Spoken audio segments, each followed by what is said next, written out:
इस तरह से हम प्रोग्राम के डिफरेंट जो सेगमेंट्स हैं वो बनाते हैं, ठीक है। तो segment association all the dressing mechanism in IAPX 88, जो हमारा इस प्रोसेसर था जो हम डिस्कस कर रहे थे, return the number card effective address. तो ये हमें एक नंबर रिटर्न करता है जिसे हम इफेक्टिव एड्रेस कहते हैं। For example in the base plus of addressing neither the base not the offset alone as the desired size in memory. तो ना तो हमें अकेला बेस एड्रेस बता सकता है, ना ही हमें अकेला ऑफसेट बता सकता है कि हमें किस सेल को एक्सेस करना है। तो इट इज ओनली, हमें इन दोनों को मिलाकर पता चलता है। It is only after the addition in done that the processor note. तो जब हम दोनों को जमा कर लेंगे तब प्रोसेसर को पता चलता है कि हमें कौन से सेल को एक्सेस करना है। तो this number which came as a result addition is called the affect. तो अफेक्टिव एड्रेस की यहाँ से आपको डेफिनेशन भी पता चल जाएगी, ठीक है। और ये कंसेप्ट भी आपका क्लियर हो जाएगा, इफेक्टिव एड्रेस जो है वो क्या होता है, ठीक है।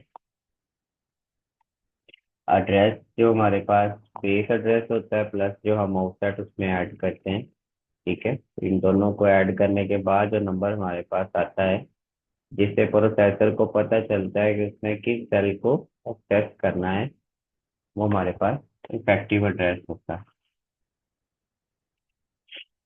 But the effective address is just an offset and it is meaningless without the segment. लेकिन ये इफेक्टिव एड्रेस जो है वो तब तक मीनिंगलेस है जब तक हमें सेगमेंट का नहीं पता। सेगमेंट से मुराद उस हिस्से का नहीं पता।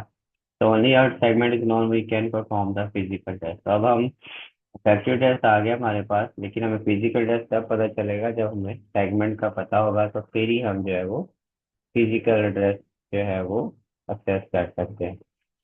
तो we discuss the segmented memory model in reasonable detail at the end of the previous chapter. तो हमने ये पढ़ा था segmented memory model last chapter के अंदर, ठीक है।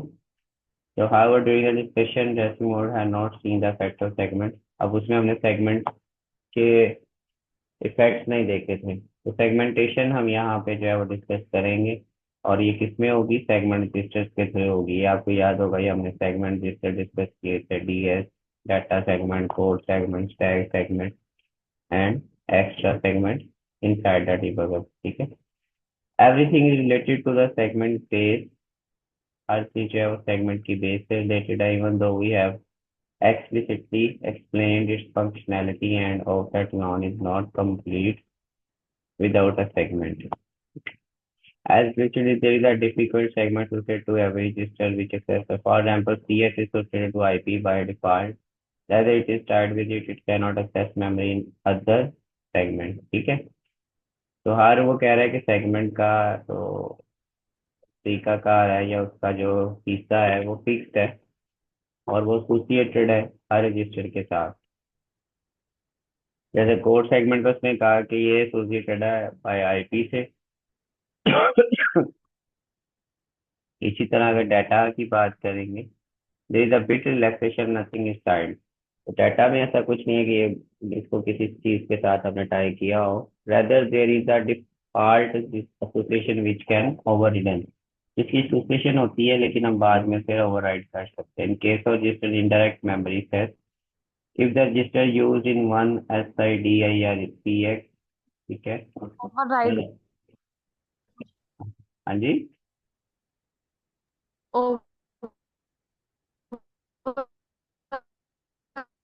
आवाज नहीं आपकी आ रही। आप टेक्स्ट करके पूछिए, आपकी आवाज कट रही है सर। मतलब क्या होता है इसका?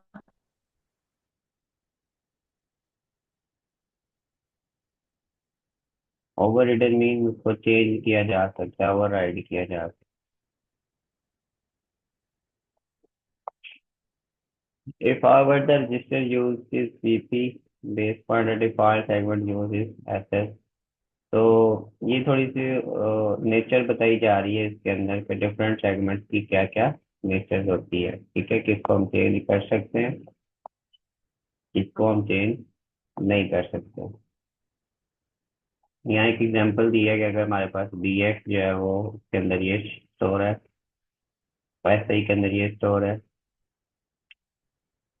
सी एस के अंदर ये है ना, memory access under consideration is. तो मेमोरी को हम इस तरह से कंसीडर कर रहे हैं, the effective address formed is B X plus I X plus 700, ठीक है, ये हमारे पास एड्रेस है, इज इक्वल। तो इसको हम इस तरह से जो है वो एड अप करेंगे, और now multiplying the segment value by 16 make it and adding the effective address. तो ये थोड़ा सा आपने इसको याद कर लेना है, इस फार्मूले को जेब में रखना है, तो ये कैलकुलेशंस आ सकती हैं आपको। ठीक है, न्यूमेरिकल कोई शॉर्ट क्वेश्चन वगैरह में पूछा जा सकता है कि आपने कैसे इनको ऐड करके और एंड पे आपने मल्टीप्लाई करवा के फिजिकल एड्रेस कैलकुलेट करना है। ये फिजिकल एड्रेस को कैलकुलेट करने का एक एग्जाम्पल यहाँ पे दिया हुआ है, ठीक है, ये आपने कर लेना। और ड्रेस रैप अराउंड लिखा हुआ है, there are two types of wrap around, one is, again इसमें क्या बताऊं, मतलब ये सारे ड्रेसेस लिखे हैं, बी एक्स लिखा है, सही दिया है, ये सारा आपको दिया हुआ होगा, ठीक है। तो आपको ये फार्मूला पता होना चाहिए, ठीक है। द फैक्टर ड्रेस कैसे फॉर्म होगा, B X plus S I plus zero, जो हमारे पास जो है वो हमें नंबर दिया गया है, ठीक है, 0x700। तो इन सबको बी एक्स का जो दिया हुआ है वो लिख दो, सी एस आई का जो दिया हुआ है वो लिख दो, और 0 700 ये आपने एज इट इज लिखना है, फिर तीनों जमा होके ये आ जाएंगे। और इनको मल्टीप्लाई आपने 16 से कराना है क्योंकि 16 बिट का होता है, तो ये आ जाएगा आपके पास ऐड करने से। और adding the effective address 0 A 0 0, तो इसको ही आपने इसमें ऐड करना है, तो ये आपके पास फिजिकल एड्रेस बन जाएगा, ठीक है। ये सेगमेंट एड्रेस बन गया, और ये आपका फैक्टिव एड्रेस है, तो दोनों को जमा करेंगे तो ये आपका फिजिकल एड्रेस आ जाएगा, ठीक है।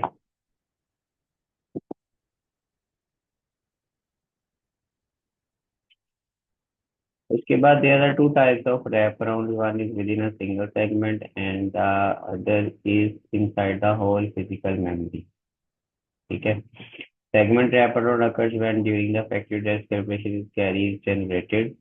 रैप अराउंड क्या है वगैरह के, तब होगा रैप अराउंड जब आपके पास फैक्टिव टेस्ट जब आप कैलकुलेट कर रहे हो, तो उसमें अगर कोई कैरी आ जाता है, carry is drop giving the fact that when try to test the beyond the segment limit. तो हम कैरी का मतलब ये है कि हम सेगमेंट की लिमिट से ही बाहर जा रहे हैं, तो actually wrap around to the first cell in the segment, for example if B X ये था, डी एक्स ये था, और हमें से टेस्ट इस तरह से करना था, वी फॉर्म द फैक्टिव टेस्ट, तो ये हमने बनाया और ये आ गया।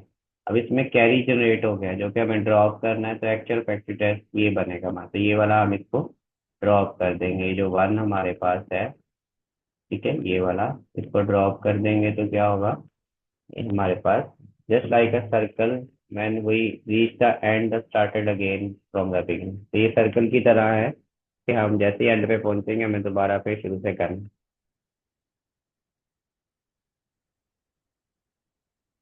तो अगर हमें 370 डिग्री का आर्क बनाना है, ये एग्जाम्पल से समझा रहा है, तो वो जस्ट ऐसे ही होगा जैसे हमें 10 डिग्री का बनाना है, क्योंकि 360 डिग्री पे सर्कल पूरा हो जाएगा ना इस तरह से, ठीक है। तो यहाँ तक तो 360 डिग्री हो गई। अब अगर हमें 370 का बनाना है तो 10 डिग्री हम और आगे जाएंगे, तो जैसे 10 डिग्री का आर्क बनता है वैसे ही 370 डिग्री का भी आर्क बनेगा। ये बेसिकली उसमें एग्जाम्पल देके समझाया आपको कि जैसे ही हम सर्कल में कंप्लीट होते हैं वापस पहुंच जाते हैं। तो ये कह रहा है कि यह हमें रैप अराउंड हम करते हैं जब हमारा कैरी आ जाता है, ठीक है, तो हमें फर्स्ट वाले को रिमूव कर देना होता है। और ये हम फैक्टिव ड्रेस के कैलकुलेशन के वक्त भी करते हैं, और सेम हम करते हैं जब हमें फिजिकल ड्रेस भी कैलकुलेट करना हो। जैसे ये फिजिकल ड्रेस में दिया हुआ है तो क्रॉस अंडर कंसिडरेशन, ये आपने याद रखना है कि कैलकुलेशन के दौरान अगर कैरी आ जाता है तो आपका ड्रेस बढ़ जाता है, तो आप उसकी फर्स्ट जो लेफ्ट साइड से होगा उसको आप सेंड नहीं करेंगे। लेकिन कह रहा है कि 21 बिट आंसर है, या सेंड नहीं हो सकता, बिट बस जो है हमारी 20 बिट्स वाइड है, तो हमें 1 बिट जो है वो यहाँ से ड्रॉप करनी है। get drop and just like the segment wrap around our physical memory has route out is very top। ठीक है, ये रैप अराउंड की आपको समझ आ गई है।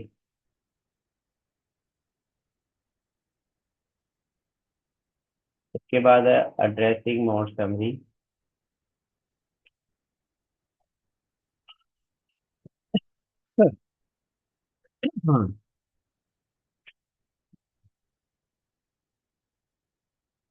एड्रेसिंग मोड में हमारे पास क्या आता है, डायरेक्ट मोड होगा और इनडायरेक्ट मोड होगा। ठीक है, तो processor four 7 mode of memory access, तो मेमोरी एक्सेस करने के 7 मोड को वो जो है वो प्रोसेसर फोर करता है।